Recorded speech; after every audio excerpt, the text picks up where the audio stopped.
दोस्तों नमस्कार। दोस्तों मुद्दे की आवाज लेकर आए तिलकराज, और आज बहुत ऐतिहासिक मुद्दा, बहुत अच्छा मुद्दा आपके सामने।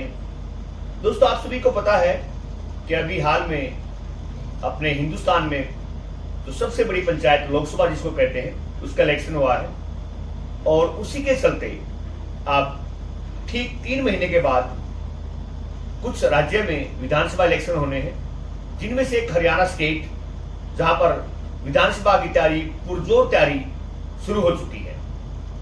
और आज एक बहुत बड़े नेता, कद्दावर नेता, पानीपत के पार्षद, नगर पार्षद श्री विजय जैन, जिन्होंने काफी लंबे समय से बीजेपी में कार्य किया और बीजेपी से ही अपने वार्ड में नगर पार्षद बने और अपने वार्ड में बहुत अच्छे कार्य किए।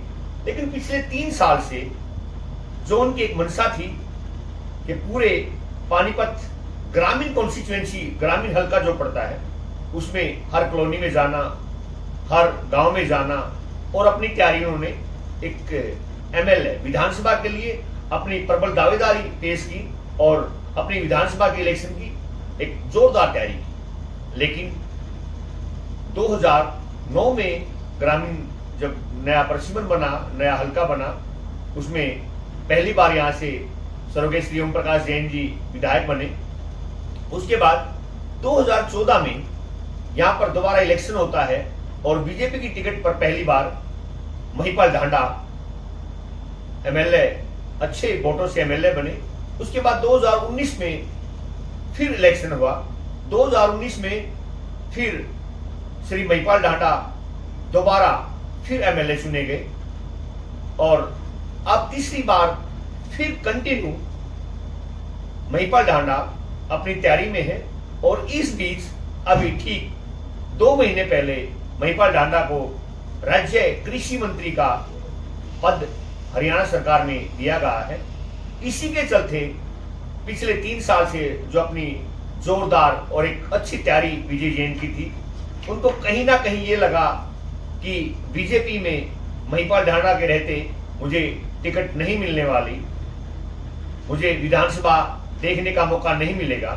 तो इसी के चलते विजय जैन ने अभी पिछले 1 वीक से जो सुनने में आ रहा था, लेकिन आज वो बात कंफर्म हुई कि विजय जैन अब अपनी बीजेपी को छोड़कर, जो काफी लंबे समय से बीजेपी में कार्य कर रहे थे, उसको छोड़कर कांग्रेस पार्टी में ज्वाइन करने जा रहे हैं चौधरी भूपेंद्र सिंह हुड्डा के नेतृत्व में।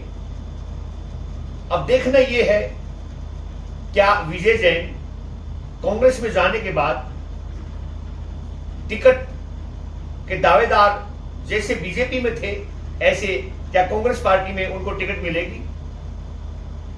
क्योंकि इससे पहले भी पिछले 15 साल से जो कार्य कर रहे हैं कांग्रेस पार्टी में, बहुत बड़े बड़े धुरंधर नेता, बहुत बड़े बड़े उद्योगपति, बहुत बड़े समाज सेवी जो कांग्रेस पार्टी में पिछले काफी लंबे समय से अपनी तैयारी कर रहे हैं, जिनकी प्रबल दावेदारी है, जो गली गली में जाकर, घर घर जाकर एक समाज सेवा कर रहे हैं, जो गली गली में जाकर, घर घर में जाकर, गांव गांव में जाकर कांग्रेस पार्टी का प्रचार कर रहे हैं, क्या उनको टिकट मिलेगी? या फिर मौजूदा पार्षद बीजेपी में पिछले करीब 4 साल से कार्य कर रहे हैं, क्या कांग्रेस पार्टी में जाने के बाद क्या उनको टिकट मिलेगी? अब देखना यह है दोस्तों कि कुछ दिन पहले संदीप भारद्वाज, जो पिछली बार 2019 में जिन्होंने आजाद इलेक्शन लड़ा था पानीपत ग्रामीण सीट से, जिनकी 20,000 प्लस वोट आई थी, वो भी प्रबल दावेदार अभी कुछ दिन पहले ज्वाइन किया चौधरी भूपेंद्र सिंह हुड्डा के नेतृत्व में, उनकी भी दावेदारी है। अभी कुछ दिन पहले डॉक्टर राजपाल टूरन ने भी ज्वाइन किया है, उनकी भी दावेदारी है। और पूरे हरियाणा में सबसे ज्यादा कांग्रेस पार्टी के जो दावेदार हैं, जो टिकटार्थी है, कोई दो राय नहीं है कि पानीपत ग्रामीण में सबसे ज्यादा प्रबल दावेदार माने जाते हैं। क्या ऐसे में विजय जैन का कांग्रेस पार्टी में जाना सफल रहेगा? क्या विजय जैन जिस मकसद को लेकर कांग्रेस पार्टी में जा रहे हैं वो मकसद पूरा होगा?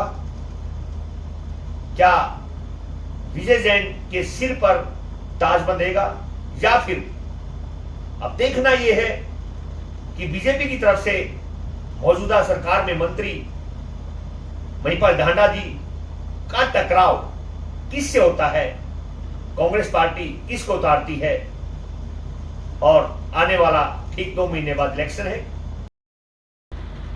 दोस्तों, आप सभी को पता है कि राजनीति में आया राम गया राम की राजनीति होती है, और आज विजय जैन बीजेपी का दामन छोड़कर कांग्रेस में जा रहे हैं। बीजेपी के लिए एक बहुत भारी एक झटका, बहुत भारी नुकसान कहा जाए तो भी कोई दो राय नहीं है, और इससे कांग्रेस बहुत मजबूत होगी, क्योंकि 20,000 प्लस के आजाद उम्मीदवार कुछ दिन पहले संदीप भारद्वाज भी कांग्रेस में ज्वाइन किया है, और आज विजय जैन कांग्रेस में चले गए हैं। तो आने वाला समय क्या कांग्रेस उम्मीदवार जो भी होंगे उनके लिए मजबूत रहेगा? इसी के साथ बने रहिए इस मेरे चैनल के साथ, मुद्दे की आवाज के साथ। फिर एक नए मुद्दे के साथ आपके साथ मुलाकात होगी। धन्यवाद, नमस्कार, मिलते हैं ब्रेक के